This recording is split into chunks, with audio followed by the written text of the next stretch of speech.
You actually have been in Asia a lot, and you've been looking at the factories, and you've been talking to people who are the end buyers of some of these chips and the producers to understand exactly how much demand there is. What have you seen that gives you such confidence that this really is a takeoff story, even now, with some questions about how long the magnificent 3 or 4 U.S. big tech companies can continue to support it? Yeah, and we'll be going back to Asia on next week. $1 trillion of capex is what we see from an AI perspective over the next 3 years. You go back 6 months ago, we thought that was $500 billion.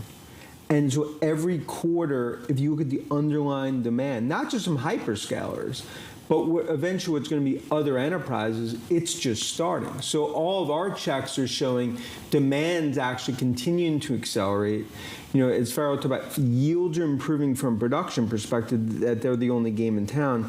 Use cases are coming through. We saw that with Palantir. You see that with ServiceNow. Now this fourth industrial revolution. Rome wasn't built in a day, neither will AI revolution. It's starting to come together. Anyone that thinks this is hype, you listen to conference calls, Nvidia, AMD, Microsoft, Palantir, and others. I mean, I don't know what watch party those bearers are, but they're not listening to the calls that I am. You say it's LeBron at high school. Why isn't it Zion Williamson? Why couldn't we end up with a situation when we actually get real competition and it just doesn't do that well anymore? How big is this moat around this company? Yeah, and I think it's a great question.